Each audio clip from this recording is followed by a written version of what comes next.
बिस्मिल्लाहिर्रहमानिर्रहीम अस्सलाम वालेकुम। मैं हूं आपका मेज़बान साजिद गुंदल। आज 11 दिसंबर है साल 2020।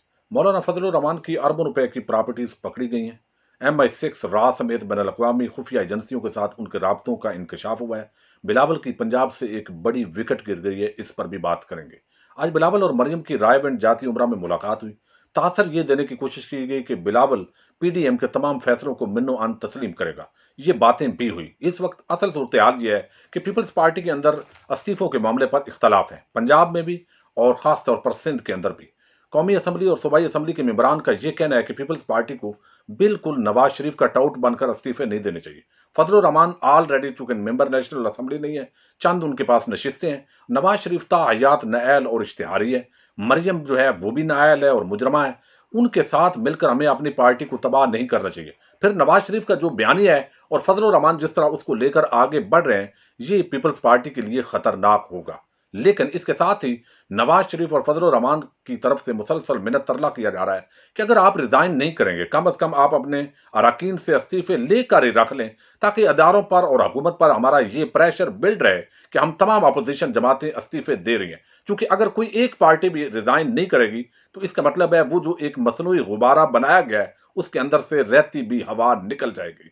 इसलिए अब बिलावल से मुसलसल इस तरह की बयानबाजी करवाई जा रही है कि हम सारे इस्तीफे दे रहे हैं और हम ये कर देंगे वो कर देंगे। इस हवाले से पंजाब के अंदर भी बड़ा जो है वो पीपल्स पार्टी में इख्तलाफात हैं। और आज मुस्तफ़ा नवाज खोकर जो कि सेनेटर हैं, रावलपिंडी से उनका ताल्लुक है, ताजी खोकर के ये भतीजे हैं, आप जानते हैं। अब यहाँ पर जो है उन्होंने रिजाइन कर दिया। वो बिलावल के तर्जमान है। उन्होंने कहा कि मैं आपका तर्जमान नहीं रह सकता क्योंकि मैं अपनी पार्टी को इस वक्त डिफेंड करने की पोजीशन में नहीं हूं। हम अलहदा एक पीपल्स पार्टी का तशख्खुस और वजूद है, हमारे अपने नजरियात हैं, फिक्र है, उसके मुताबिक हम अगर डील नहीं करेंगे और हम मौलाना और बिला उसके मरियम के पीछे चलेंगे, नवाज शरीफ के पीछे चलेंगे, तो इससे हमारा तशख्खुस खराब हो रहा है और मीडिया के अंदर मेरे लिए इस मसले को डिफेंड करना मुश्किल है। अब ये बात तो कन्फर्म हो गई कि उनके इख्तलाफात हुए हैं। यकीनन उन्होंने तर्जमान से रिजाइन किया है, पीपल्स पार्टी यानी अपनी पार्टी से रिजाइन नहीं किया। लेकिन इसके साथ ही जो पीपल्स पार्टी के जराए हैं उनका कहना यह है कि हम उनको मना रहे हैं और वो थोड़े जज्बाती हो गए हैं, लेकिन हम उनको मनाने में कामयाब हो जाएंगे। अब इससे आप अंदाजा कर सकते हैं कि कितने लोग जो है वो अंदरूनी तौर पर ये समझते हैं कि पीपल्स पार्टी को ये काम नहीं करना चाहिए, क्योंकि इस वक्त अपोजिशन जमातें दीवार जो है वो खुद दीवार से सर टकरा रही हैं। ये काम मुनासिब नहीं है। अब मैं आता हूं दूसरी तरफ मौलाना फजल रहमान। आपको इल्म है जिन दो अफराद को बहुत ज्यादा परेशानी है, मैं अक्सर बताता हूं, फजल रहमान और नवाज शरीफ। नवाज शरीफ चूंकि इख्तदार से बाहर हुए ताहयात नाअहल है, इश्तिहारी है, मुजरम है, और वो वैसे भी अब लंदन में बैठकर अपनी सियासत को चलाना चाहते हैं। वो चाहते हैं उनकी बेटी अब आगे सियासत को लीड करे। उनके खानदान के अंदर भी आगे जो जानशीनी है उसका एक झगड़ा है, बगैर जिस तरह भी ये सिसरन माफिया आपस के अंदर मामलात को करे। और फजल रहमान जो है वो भी नहीं चाहते कि इमरान खान आगे बढ़े, चूंकि सेनेट के इंतखाबात इस पूरी अपोजिशन का हदफ है कि किसी भी तरीके से ये, पहले मैंने आपको बताया कि नवाज शरीफ ये समझ रहे थे कि जो 6 जर्नैल रिटायर हो रहे हैं, और इस हवाले से कॉलम भी लिखवाया गया कि शायद उस वक्त हमारा कोई काम बन जाए और फौज के अंदर मतलब कोई बगावत हो जाए और इस तरह का काम बड़े। बहरहाल वो उनकी साजिश हमेशा की तरह नाकाम हुई। लेकिन अब जो है उनको सेनेट बेसिकली टारगेट है कि अगर इमरान खान की कोई उसके अंदर अक्सरियत आ जाती है, पीपल्स पार्टी ये समझती है कि शायद मजीद अक्सरियत आ गई तो वो जो 18वीं तरमीम है वो खत्म हो सकती है। कोई इस तरह का वो समझते हैं कि एस्टेब्लिशमेंट की और इमरान खान की ये सोच है कि 18वीं तरमीम के अंदर कुछ चेंजेस की जाए।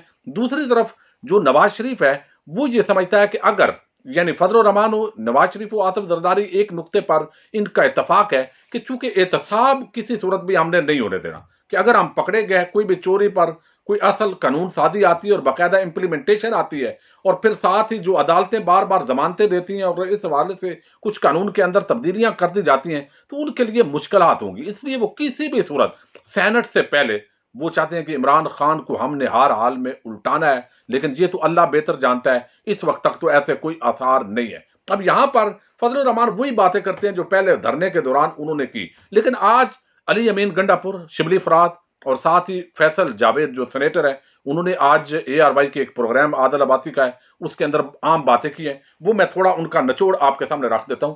मौलाना फजल रहमान देखिए, एक मौलवी साहब है, जमीयत उलमा इस्लाम एक पार्टी है, पार्टी के मदरसे भी हो सकते हैं, जायदादें भी हो सकती हैं, वो मामलात अलग हैं। अगर तो पार्टी के नाम हो और वो एक दीनी जो जमातें होती हैं उनका इस तरीके से एसेट्स होते हैं, तो फिर इसके अंदर मैं समझता हूं ज्यादा कोई हरज नहीं है, ये काम होता है, अगरचे इसको कानून के मुताबिक होना चाहिए। लेकिन दूसरी बात यह है कि अगर उस मौलवी साहब जो उसको प्रिजाइड कर रहे हैं, जो इस वक्त अमीर है, उसके नाम पर है, तो ये बिल्कुल नाजायज है और इस हवाले से जरूर इन्वेस्टिगेशन होनी चाहिए। अब मौलाना फजल रहमान की अरबों रुपए की प्रॉपर्टीज जो है वो निकल आई हैं। कुछ प्रॉपर्टीज का पहले भी जिक्र एक वीडियो में मैं तकरीबन 3 हफ्ते पहले कर चुका हूं, जो सामने आई थी और नैब ने जिस हवाले से एक्शन लिया है। कुछ प्रॉपर्टीज अली अमीन गंडापुर ने मजीद तफसीलात दी हैं और साथ बैन अल-अक़वामी जो रवाबत है उसका भी हम जिक्र करते हैं। अब अली अमीन गंडापुर कहते हैं कि फजल रहमान की जो प्रॉपर्टीज हैं, मौलाना का 2 घर हैं, एक घर और एक प्लाट उनका डेजी खान के अंदर है, बंगला F6 इस्लामाबाद में है, एक फ्लैट उनका दुबई में भी है फजल रहमान का, ये भी लगाया गया उनकी तरफ से। वो कहते हैं इसके डॉक्यूमेंट्स मौजूद हैं।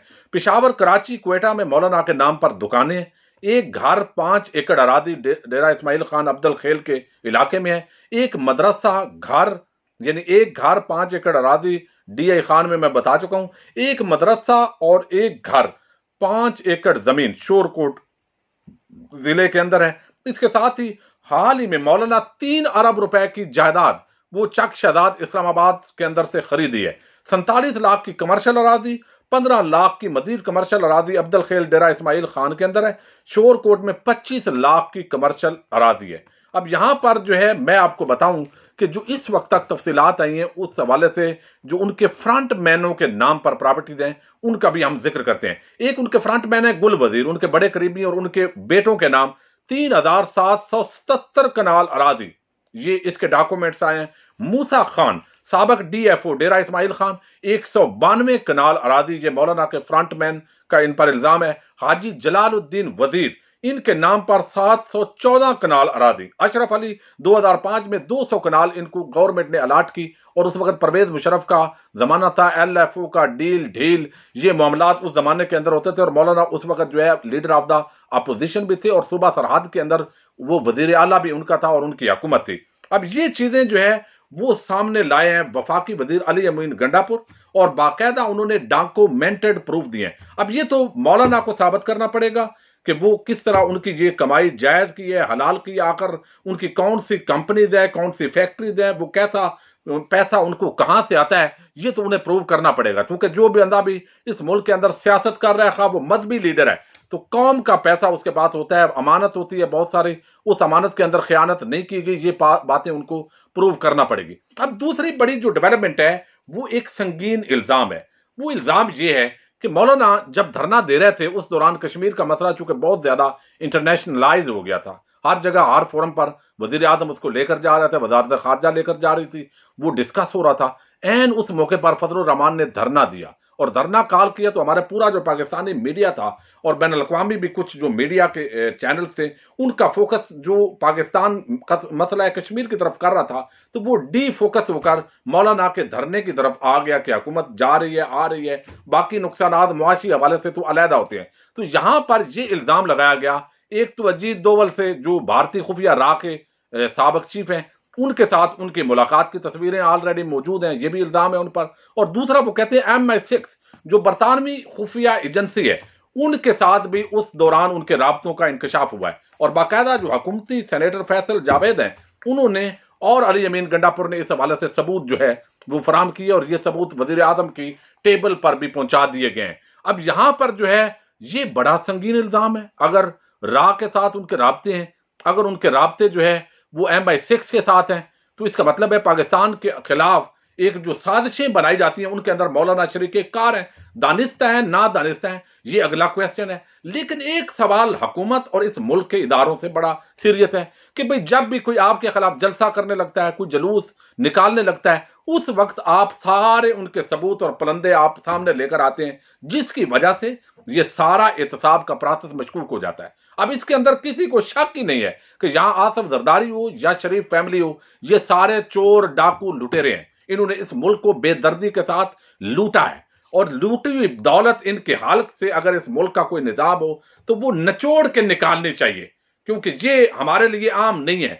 हमारे लिए वो पैसा आम है, हमें वो निकालना चाहिए और कानून के मुताबिक इनको सजा होनी चाहिए। ये सारे जेलों के अंदर गलने सड़ने चाहिए, क्योंकि ये इनके चेहरों की लाली बेसिकली गरीब के खून पसीने की जो टैक्स पेयर का पैसा है वो चुरा कर इन्होंने ली हुई है। अब लेकिन दूसरी तरफ जब इस तरह के इवेंट्स होते हैं, उस वक्त जब हुकूमती इदारे मुतारक होते हैं, तो तमाम जो एहतसाब का बयानिया है वो जबरदस्त हो जाता है, तमाम मामला मशकूक हो जाते हैं। और ये जो वजीफा खोर सहाफ़ी हैं उनको मौका मिलता है, बजाय इसके कि वो करप्शन का जिक्र करें, बजाय इसके कि वो मनी लॉन्ड्रिंग के सबूत जो दिए जाते हैं उन पर फोकस करें, वो कहते हैं ये इंतकामी कार्रवाई हो रही है। हामिद मीर गरीदा फारूकी पूरा जो टोला मैं अक्सर जिनका जिक्र करता हूं, जिनको कभी उनको करप्शन नहीं नजर आती, वो हमेशा जिक्र करते हैं कि जनाब ये इन्होंने इंतकामी कार्रवाई की है।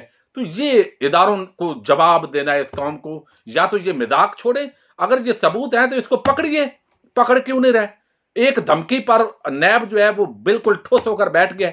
एक मर्तबा जो पूरा गुल्लू भट्टो ने हमला किया है मरियम की क्यादत में, वो सारे बैठ गए हैं। तो ये ड्रामेबाजी जो है या तो छोड़िए या इनको पकड़िए और जेलों के अंदर डालिए, ताकि कौम ये देखे कि जो हुकूमत को मैंडेट दिया गया है उस पर अमल हो रहा है। यकीनन सेनेट के इंतखाबात में कामयाबी के बाद हमें उम्मीद है कि ये कप्तान इनके साथ यही करने जा रहा है, इसीलिए इन सब को तेजी है। बाकी नैब और इदारों की ड्रामेबाजियां हम अक्सर देते हैं, और उन लोगों को भी हमें जरूर देखना है जो दरपर्दा डील और ढील देने की कोशिश करते हैं। अपने मेजबान साजिद गुंदल को नेक्स्ट वीडियो तक के लिए इजाजत दीजिए। अल्लाह हाफिज।